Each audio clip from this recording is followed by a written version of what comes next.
Mr. $1 Million, Mr. $1 Million Man, Mr. $1 Million, Mr. $1 Million Man, Mr. $1 Million, Mr. $1 Million Man. Yo guys, I hope you guys are doing good. My name is Sabi Gaba, aka Big Sound the Beat. So today I'm gonna show you how I like mix and master my track, like super easy. I'm also gonna explain a little bit how I do the recording process and everything. I hope you guys gonna like it. I hope you guys gonna learn some stuff out of this tutorial. If you do, please like, share, and don't forget add some comments in there because it helps the algorithm. So yeah, thank you guys, and let's get into it, guys. So today's track is by my buddy. His name is Ozone, and bro, this guy is fire. He literally sounds like Drake, literally. So I'm gonna preview a little bit. This is the song already mixed and mastered. So this is how the song sounds like. Mr. $1 Million, Mr. $1 Million Man, Mr. $1 Million, Mr. $1 Million Man, Mr. $1 Million, Mr. $1 Million Man, Mr. $1 Million, Mr. $1 Million Man, Mr. $1 Million girl, let me holler on the phone. She a caller, tell her I'm a full-time baller. On my money, I bet all her hands around. Okay, let me explain. Let me show you exactly what I did on this track. So for the recording, I just pull up the beat, right? I just put my beat in the track, and then what I do first is I try to find the tempo of the song and the key of the song in case the singer is gonna be singing on the beat. So in this case, he wasn't singing, he was just rap and stuff. So what I did is I have my preset, like I work with bus, like vocal bus. So I created a bus for my channel, and then I will shut everything up on my bus. What I do is like first of all, I have this plugin I put on, and what I do with this plugin is just like it's a channel strip. So it's literally like an equalizer, a preamp, a compressor, and then a gate, and you have a level, like you can adjust the level at the end of all the process. So what I make sure I do is like when I'm recording the artist, I already apply the compressor, the equalizer, and all those stuff so that I can get some quality, like some nice sounding vocal, and then I make sure it sounds good with the beat. Okay. Mr. $1 Million, Mr. $1 Million Man, Mr. $1 Million, Mr. $1 Million. That was it. So literally we recorded all the track with that. Sometimes I add some fresh air. It's like a plugin from Slate Digital. So I add some fresh air so that depending on how the beat sounds like, the beat the voice can sit on the beat regardless of how it compresses the beat or how it equalizes the beat. So with the fresh air, this is how it sounds like. Mr. $1 Million, Mr. $1 Million Man, Mr. $1 Million, Mr. $1 Million Man. And I'm pretty sure we recorded that track exactly like that, just with that plugin and that fresh air. So recorded this track like that, and once the recording was done, I was like, okay, actually let me just do the mixing, right? So for the mixing, what I did is when I was doing my mixing straight up, I came up with this CLA vocal channel. What I did here, I just added some top up. I play a little bit with the compressor here. I added some reverb. I mean, depending on the track, I adjust them, right? So for this track, I didn't put too much reverb. I just used a tight reverb, just a little bit, and then I added some delay. And so with the CLA Chris Lord Edge plugin, that's how it sounds like. Mr. $1 Million, Mr. $1 Million Man, Mr. $1 Million, Mr. $1 Million. Without it, Mr. $1 Million, Mr. $1 Million Man, Mr. $1 Million, Mr. $1 Million Man. so yeah, then after that I added a de-esser to the track, to his voice, because it was de-essing. So all of this stuff I'm telling you about after like mixing process. Like I wasn't doing that with the artist. I was done with the recording. I was like, okay, yeah, let me mix that track. Okay. Another thing too, I'm a super lazy mixer. I try to get the result with the less effect as possible and the less tweaking as possible. The only stuff I do is like when I'm mixing is like mainly I do leveling. I level my voice. I clean up my voice. I clean up in between tracks in case there's like hard breathing on the beat or on the voice track. And yeah, I try to add some saturation and coloration, and that's it. Sometimes I do parallel effect, but in this case I didn't really need to do it because the CLA, actually this plugin here, the Chris Lord CLA vocal effect, is like a parallel based plugin. So whatever you're doing by doing a parallel effect is already done on that plugin, so I didn't have to do it because I was already getting the result I was looking for. Okay, so then after my de-essing, I added another CLA effect, but this time the effect one, not the vocal chain. And with that one I just added some short delay and some long delay and some chorus effect so that it could like give me give the depth to the voice, right? I was looking for some dimension, right? Then that's how it sounds like with it. Mr. $1 million, Mr. $1 million man, Mr. $1 million, Mr. $1 You can already see that the voice is like has some depth into it. Let me turn off the CLA effect actually. Mr. $1 million, Mr. See, without the CLA effect, I was losing it. It wasn't there. So I think probably I got it from like the cross effect in actually the combination of all those three effects in that CLA effect. And remember, those are parallel effects embedded in a insert plugin. Okay, I got the same result by just taking a chorus and then a delay and then another delay and say it as a parallel effect and send it toward my my vocal box. But I didn't want to do that because like I said, I'm super lazy and I like to do my stuff as fast as possible. You know, efficient. You don't want to waste time on something which can be done like as fast as possible. You know. Then other than that, where I kind of like did the most remaining work was on Ozone 10, Isotope Ozone 10. I really love that plugin. I mean, I always love mixing with Ozone because those are super great plugins. So what I did here is like I put a multi-band compressor. What I did with that is that the multi-band compressor helps you control your vocal on a whole. So see, he's rapping, right? He might not have the same tone from the beginning to the end of the song, right? With the multi-band compressor, I can help him get his tone or close to that. So the movement on his voice, the waving, all those stuff, I control it. Like I tame them. If it's too high, I tame it. If it's too low, I bring it back to wherever it was, you know. So that's what the multi-band compressor helped me achieve. So what I'm gonna do is I'm gonna play the whole voice with the Ozone effect applied. You're gonna see how it sounds like. Okay, let me actually shut off my master bus here and listen. Mr. $1 million, Mr. $1 million man, Mr. $1 million, Mr. So we've already Mr. $1 million, Mr. $1 million man, Mr. $1 million, Mr. $1 million man. Bring it back in. Mr. $1 million, Mr. $1 million man, Mr. $1 million, Mr. $1 million man.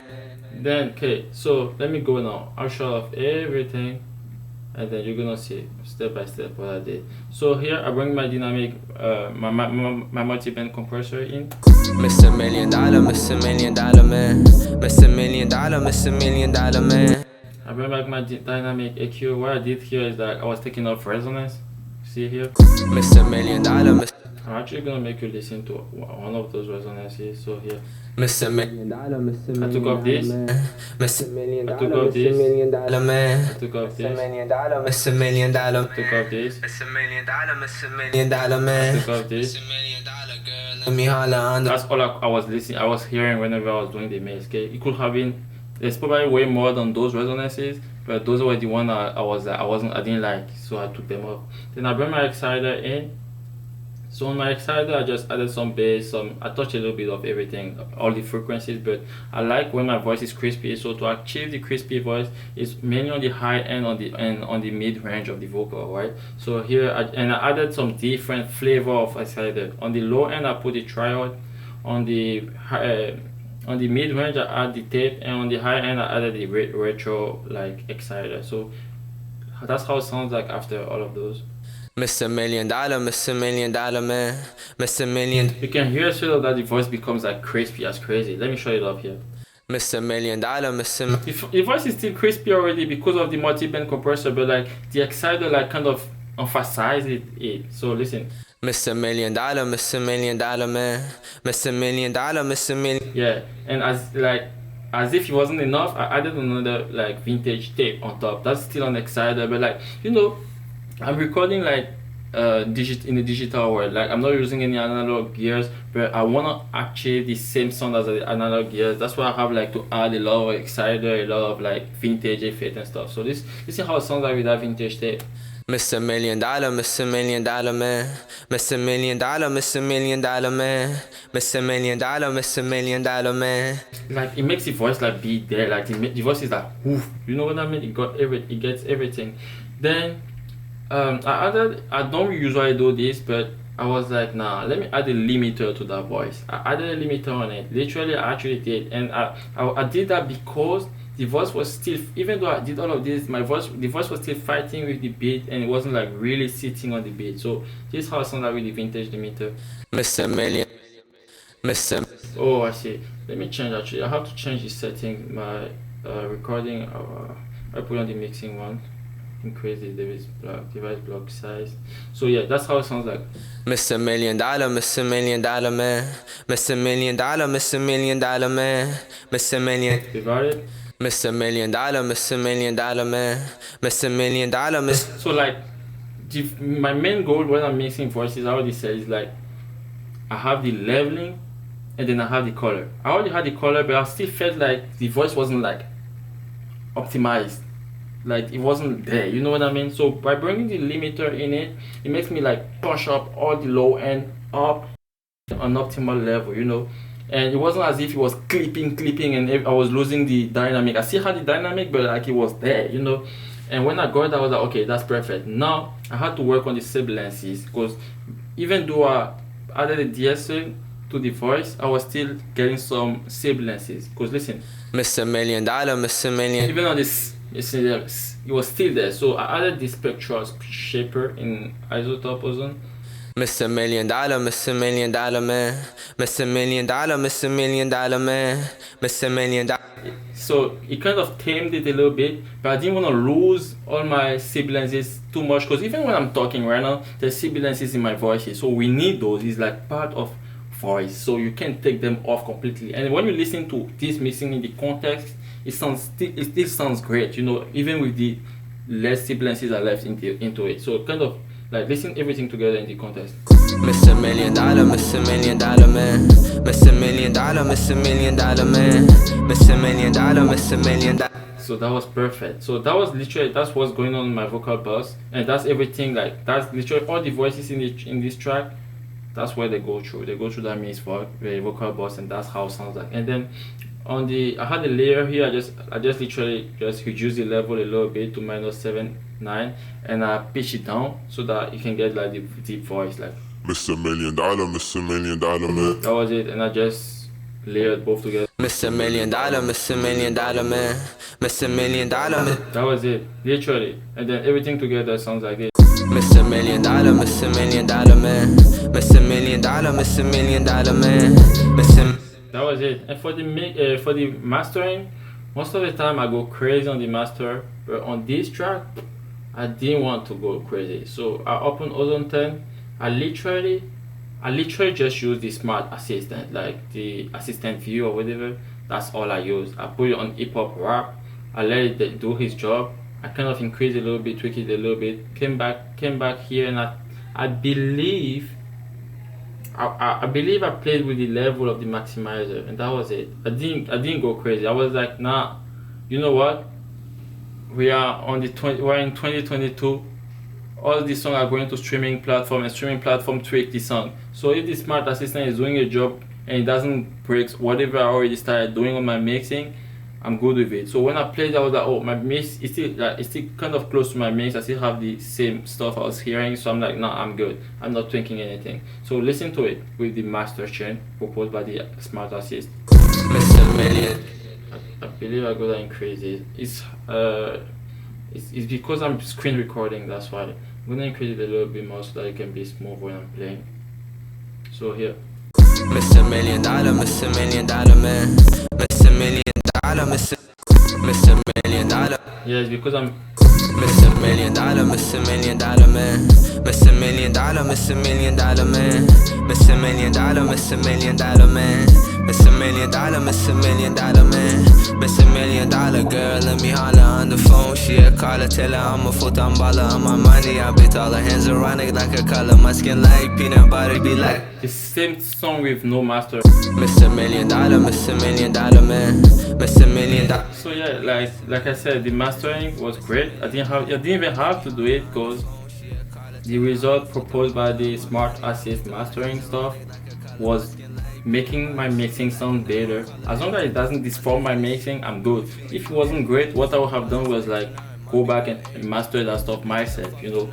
And mastering is not hard. It's literally like equalizer, compressor, limiter or vintage limiter, or sometimes if you wanna go crazy, then you go with a multi-band. But I rarely go with multi-band treatment on my mastering because I assume the guy who made the beat already mixed and mastered his beat. So I just have to work on the vocal and make sure everything blends together and sounds good, you know.